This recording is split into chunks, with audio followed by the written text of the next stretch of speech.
ఓం నమ శివాయ. అందరికీ నమస్కారం అండి. 2026లో మీకు బాగా కలిసి రావాలంటే మీ పూజ గదిలో ఈ వస్తువులు పెట్టుకోండి. అఖండ రాజయోగం పడుతుంది. మీ జీవితంలో ఉన్న కష్టాలన్నీ కూడా తొలగిపోయి ఈ 2026 సంవత్సరంలో మీ ఇంటికి మంచి రోజులు రావాలంటే దేవతలు తిరిగే పూజ గదిలో కొన్ని వస్తువుల్ని తప్పకుండా పెట్టుకోవాలి. తద్వారా మీ ఇంటికున్న దరిద్రం మొత్తం, బాధలు, దరిద్రం అంతా తొలగిపోయి ఇక మీ ఇల్లంతా కూడా సిరి సంపదతో నిండిపోతుంది. ఈ 2026లో మీ కుటుంబానికి శుభఫలితాలు కలగాలంటే పూజ గదిలో పెట్టాల్సిన వస్తువులు ఏమిటి? అలాగే పాటించవలసిన కొన్ని పరిహారాల గురించి ఈ వీడియోలో తెలుసుకుందాం. ముందుగా ఈ వీడియోకి ఒక లైక్ కొట్టి ఓం నమ శివాయ కామెంట్ చేయండి. అలాగే మొదటిసారి మీరు మా ఛానల్ చూస్తున్నట్లయితే మా ఛానల్ సబ్స్క్రైబ్ చేసుకొని నన్ను సపోర్ట్ చేయండి. ప్రతి ఒక్కరి పూజ గదిలో తప్పనిసరిగా ఉండాల్సిన వస్తువు దక్షిణావృత శంఖం. ఏ ఇంట్లో అయితే దక్షిణావృత శంఖం ఉంటుందో అలాంటి ఇళ్లల్లో లక్ష్మీదేవి స్థిరాన్ని వాసం ఉంటుంది.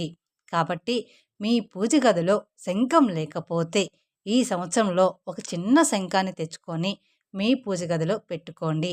ఇంటికున్న వాస్తు దోషాలు, నరదిష్టి దోషాలు కూడా తొలగిపోయి ఇక మీ ఇంటికి మంచి రోజులు ప్రారంభమవుతాయి. అయితే పూజ గదిలో పెట్టే శంఖాన్ని నేలపైన పెట్టకూడదు.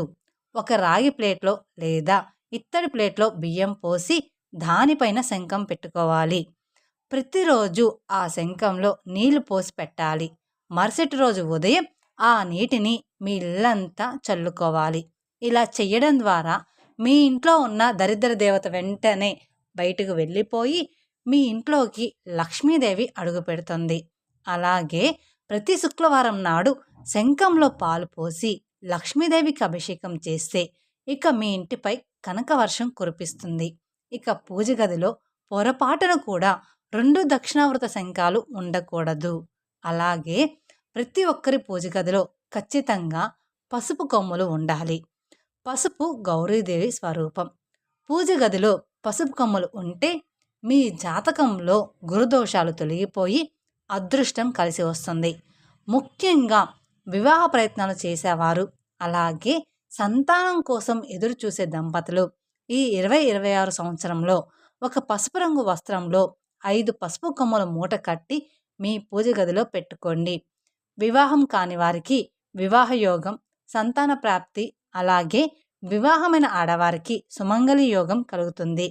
అలాగే డబ్బు సమస్యలతో బాధపడేవారు ఈ సంవత్సరంలో డబ్బు బాగా కలిసి రావాలంటే ఒక పసుపు రంగు వస్త్రంలో 5 పసుపు కొమ్మలు, 5 ఎండు మిరపకాయలు, కొంచెం కల్లుప్పు, ఈ 3 వస్తువుల్ని మూట కట్టి మీ బీరువాలో పెట్టుకోండి. ఇక ఈ సంవత్సరం అంతా కూడా మీ ఇంటికి విపరీతమైన ధన ప్రవాహం ఉంటుంది. ఇక వ్యాపారాలు చేసేవారు మీకు గల్లాపెట్లో 2 పసుపు కొమ్ములు పెట్టుకోండి. విపరీతమైన ధన ఆకర్షణ పెరుగుతుంది. ఇక భయంకరమైన నరదిష్టి సమస్యలతో బాధపడేవారు ఇక పసుపు కొమ్ముకున్న నల్లటి దారాన్ని కట్టి మీ ఇంటి గుమ్మానికి వేలాడదీయండి. మీ ఇంటికున్న నరదిష్టి బాధలన్నీ కూడా వెంటనే తొలగిపోయి మీ ఇంటిపై లక్ష్మీ కటాక్షం అనేది ఉంటుంది. అలాగే రాత్రిపూట పీడకలలు వచ్చేవారు మీ దిండు కింద పసుపు కొమ్ము పెట్టుకొని నిద్రపోండి.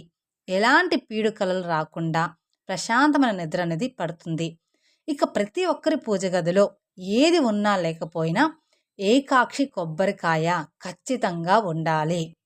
సాధారణ కొబ్బరికాయకు 3 కళ్ళు ఉంటాయి, కానీ ఏకాక్షి కొబ్బరికాయకు మాత్రం చాలా అరుదుగా ఒక కన్ను ఉంటుంది. ఏకాక్షి కొబ్బరికాయ సాక్షాత్తు లక్ష్మీ స్వరూపమట. కాబట్టి మీ పూజ గదిలో ఒక ఎర్రటి వస్త్రం పైన ఏకాక్షి కొబ్బరికాయని పెట్టుకుంటే డబ్బుని అయస్కాంతంలాగా ఆకర్షిస్తుందని, ఇక మీ ఇల్లంతా డబ్బుతోనే నిండిపోతుంది. మీ ఇంటికి అనవసరపు ఖర్చులు తగ్గి మీ ఇంటి ఆదాయం విపరీతంగా పెరిగిపోతుంది. ముఖ్యమైన పని కోసం బయటికి వెళ్ళేటప్పుడు మీ పూజ గదిలో ఉన్న ఏకాక్షి కొబ్బరికాయను ముట్టుకొని నమస్కారం చేసుకోండి.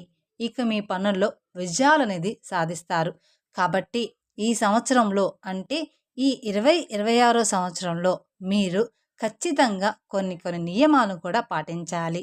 అలాగే ఈ సంవత్సరంలో ఉన్న ఫలంగా ధనవంతులు అవ్వాలంటే ఏకాక్షి కొబ్బరికాయని తెచ్చుకొని మీ పూజ గదిలో తప్పకుండా పెట్టుకోండి. అలాగే ప్రతి ఒక్కరి పూజ గదిలో ఒక చిన్న గోమాత విగ్రహం ఉండాలి. గోమాతలో 33 కోట్ల మంది దేవతలు ఉంటారు. కాబట్టి ఒక గోమాతను పూజిస్తే 33 కోట్ల మంది దేవతలను పూజించినట్టే. ఈ సంవత్సరం మీకు బాగా కలిసి రావాలంటే ఒక చిన్న గోమాత విగ్రహాన్ని తెచ్చుకొని మీ పూజ గదిలో పెట్టుకోండి. ప్రతినిత్యం గోమాతను పూజిస్తే కోరిన కోరికలన్నీ కూడా ఖచ్చితంగా నెరవేరుతాయి. విపరీతమైన ధనప్రాప్తి కోసం వెండితో చేసిన గోమాత విగ్రహాన్ని కానీ, రాగితో చేసిన గోమాత విగ్రహాన్ని కానీ తెచ్చుకొని మీ పూజ గది ఈశాన్యంలో పెట్టుకోండి. విశేషంగా ప్రతి శుక్రవారం గోమాత విగ్రహానికి పసుపు కొమ్ములతో అర్చన చెయ్యండి. అంటే పసుపు కుంకుమలతో అర్చన చెయ్యండి. ముక్కోటి దేవతల ఆశీర్వాదంతో ఇక మీ కుటుంబం మొత్తానికి భోగభాగ్యాలు వరిస్తాయి. ఇంట్లో దీపారాధన చేసేటప్పుడు దేవునికి సమర్పించే నైవేద్యంతో పాటు గోమాత విగ్రహం ముందు కూడా ఒక చిన్న బెల్లం ముక్కను నైవేద్యంగా పెట్టండి.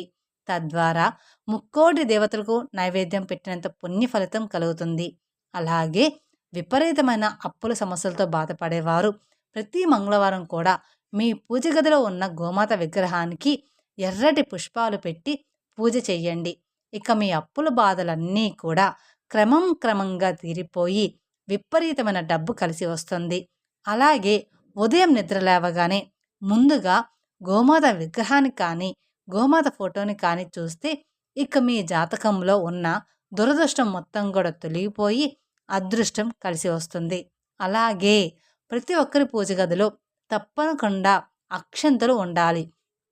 పూజలో ఏవైనా పొరపాట్లు జరిగినా, పూజలో ఏదైనా వస్తువు తక్కువైనా దేవునికి అక్షంతలు సమర్పిస్తే మీ పూజకు రెట్టింపు పుణ్య ఫలితం లభిస్తుంది. కాబట్టి ఈ కొత్త సంవత్సరం అంతా కూడా మీ ఇంటికి మంచి జరగాలంటే ఒక చిన్న వెండి గిన్నెలో కానీ, రాగి గిన్నెలో కానీ అక్షంతలు పోసి మీ పూజ గదిలో పెట్టుకోండి. పూజలో దేవుని దగ్గర పెట్టిన అక్షంతలను ఒక ఎర్రటి వస్త్రంలో మూట కట్టి మీ బీరువాలో పెట్టుకుంటే ఇక మీ ఇంటికి వద్దన్నా సరే డబ్బు అనేది వచ్చి చేరుతుంది. అలాగే ముఖ్యమైన పని మీద బయటకు వెళ్ళేటప్పుడు పూజ గదిలో ఉన్న కొన్ని అక్షంతలను మీ పర్సులో పెట్టుకోండి. మీ పనుల్లో విజయాలు సాధిస్తారు. మీ ఇంట్లో లక్ష్మీదేవి స్థిరంగా ఉండాలంటే పూజ గదిలో గోమతి చక్రాలను పెట్టుకోండి. గోమతి నదిలో లభించే ఈ చక్రాలను గోమతి చక్రాలు అని అంటారు. ఇవి లక్ష్మీదేవికి అత్యంత ప్రీతికరమైనవి. కాబట్టి 11 గోమతి చక్రాలను మీ పూజ గదిలో పెట్టుకుంటే మీ ఇంటి సంపద స్థిరంగా ఉంటుంది. అలాగే ఇంటి పునాదులు వేసేటప్పుడు ఇంటి ఆగ్నేయ మూలాన 11 గోమతి చక్రాలను పాతి పెడితే ఇక ఆ ఇంటికి ఎన్నటికీ కూడా వాస్తు దోషం అనేది ఉండదు. అలాగే పూజ గదిలో తప్పకుండా ఉండాల్సిన మరో ఒక వస్తువు నెమలిక. ఈ నెమలికలో నవగ్రహాల రంగులు ఉంటాయి. కాబట్టి మీ పూజ గదిలో నెమలిక పెట్టుకుంటే జాతకంలో ఉండే గ్రహ దోషాలు, రాహుకేతు దోషాలన్నీ కూడా వెంటనే తొలగిపోతాయి.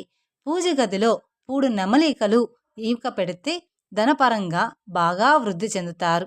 ఇక చదువుకునే విద్యార్థుల పుస్తకాల్లో నెమలిక పెట్టుకుంటే ఏకాగ్రత, జ్ఞాపక శక్తి పెరుగుతుంది.